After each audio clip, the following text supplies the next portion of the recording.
Folks, tonight, game one of the NBA Finals commences between the Indiana Pacers, the upstart number 4 seed in the Eastern Conference, against a team who won 68 regular season games. They have now won 12 postseason games. They have lost a grand total of 18 games between the regular season and postseason this year, which means they are 80 and 18 from 98 games this year. The Oklahoma City Thunder, who are not only led by the presumably NBA Finals MVP, potentially NBA champion, but maybe having the best NBA season for a point guard potentially ever in Shea Gilgious-Alexander.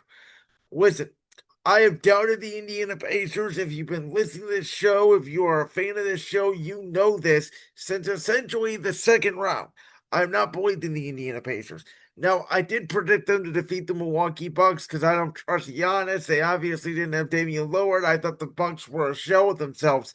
But then they faced a Cleveland team, and I thought, Indiana's a good story.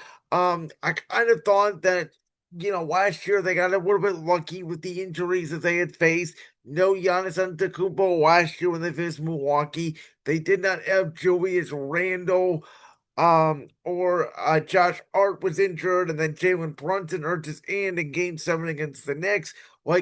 And they started off really slow this year, and I just did not believe in the Pacers and the Cavs being in Cleveland and watching the Cavs every single night. I thought the Cavs were undisputably the best team in the East. But then the Cavs once again folded with their mental toughness. Indiana was way tougher than them. Tyrese Haliburton hits the game-winning shot in Game 2 to go up 2-0 in that series, essentially putting that series on wrap. And then here, the Pacers, they come back again against the Knicks, down by double digits with a minute left. It did take some missed free throws from the likes of Mitchell Robinson and OG Anunoby, Karl-Anthony Towns, who we'll get to here in a minute in the next segment. But nonetheless, you got to give some credit to the Indiana Pacers.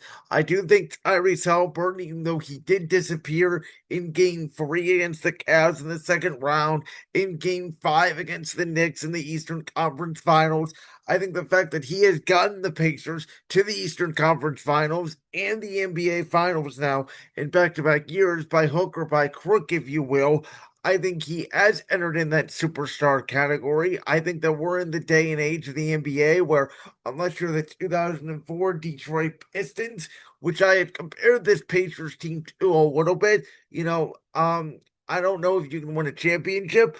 The funny thing about it is Rick Carlisle, obviously the Indiana Pacers head coach, had a similar run with the Dallas Mavericks in 2011. Obviously, that team was heavy underdogs of the Heatles. They lose game 1. They steal game 2, coming back in the fourth quarter. And all of a sudden, here come the Dallas Mavericks. They win Dirk Nowitzki's first and only NBA championship. Could the same be said about Tyrese Haliburton, Pascal Siakam, Miles Turner, and crew over there in Indiana? But I said, this Pacers run does feel a little March Madness-y to me. And I do think, as we always see in March Madness, the slipper is about to fall off Cinderella. Because I do feel like, and I was a little bit hesitant for Oklahoma City going into the postseason because they are a young team. I thought if they ran into a LeBron and Luka, or, in the Western Conference Finals, maybe they just aren't old enough and maybe they needed one more year, but they did avoid LeBron and Luka because Minnesota, the team Oklahoma City destroyed in the Western Conference Finals, took them out in the first round. Ironically enough, the team that gave OKC the most trouble was Denver and Nikola Jokic, who did not really have a coach at that time. And, Jamal Murray and Aaron Gordon and Russell Westbrook. And, when they were on, they gave Oklahoma City a shot. When they didn't play their best, Oklahoma City destroyed them. But this Oklahoma City Thunder team essentially had the number 1 seed in the Western Conference wrapped up by the All-Star break. And they had nothing to play for, and they just continually thrashed every team that comes their way. And so For that reason, I think this Thunder team is a team of destiny. And you look at Shea Gilgeous-Alexander. If he wins the NBA championship this year, he will surpass Michael Jordan, who was at 32.6 points a game. SGA is going to be at 32.7 points a game for most points scored by a guard throughout the regular season that ended up being potentially NBA Finals MVP.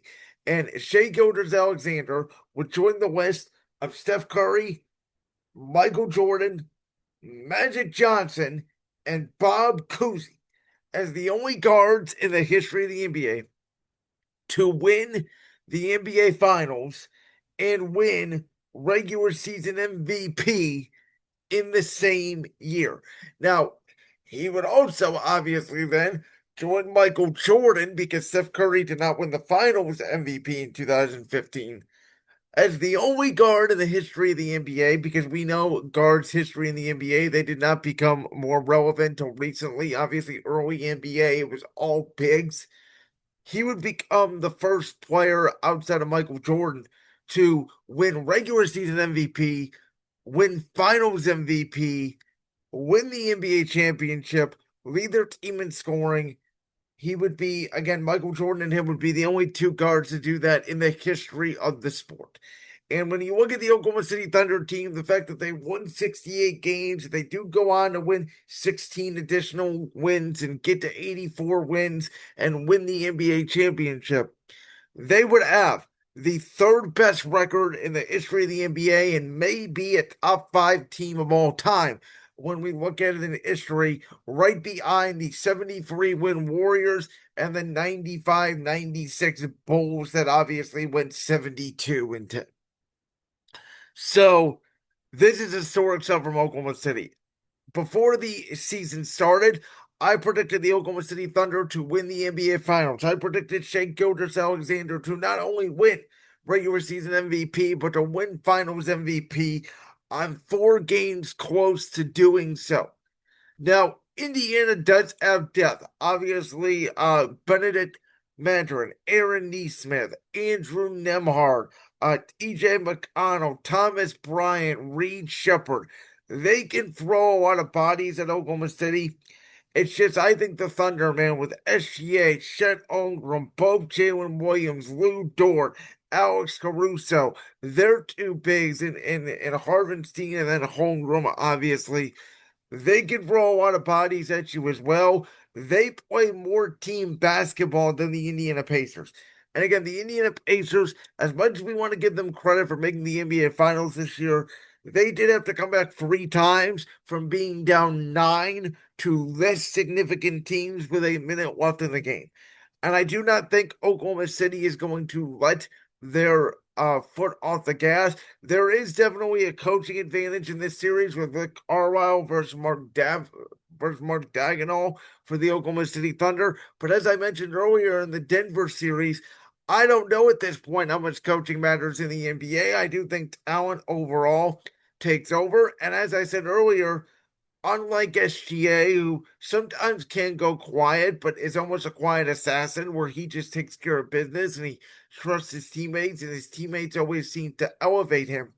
Tyrese Haliburton, if he does not get going in the first quarter, if you notice him, he mysteriously, very James Harden-esque, if you will disappear sometimes in big spotlights in games.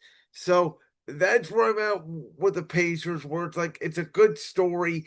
Yes, they have good depth. They don't have as great of depth as Oklahoma City. I do think this Thunder team is a team of destiny.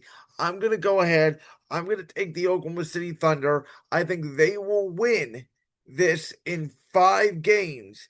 And SGA versus Tyrese Haliburton and the Oklahoma City Thunder. And in OKC, I think the Thunder will walk away the NBA champion. Now, with that being said, how do I think the series is going to go? I think Oklahoma City will go up 3-0 in the series. I think a lot like they did against Minnesota in Game 3. I think the Thunder will punt Game 4, like the Pacers did, in Game 5 against the New York Knicks. And I do think that the Thunder will want to win it in front of their hometown crowd. So I think Monday, June 16th. That is the date. I think we are going to get a 5-game series. And I think for the 9th consecutive year, the NBA Finals will not go to a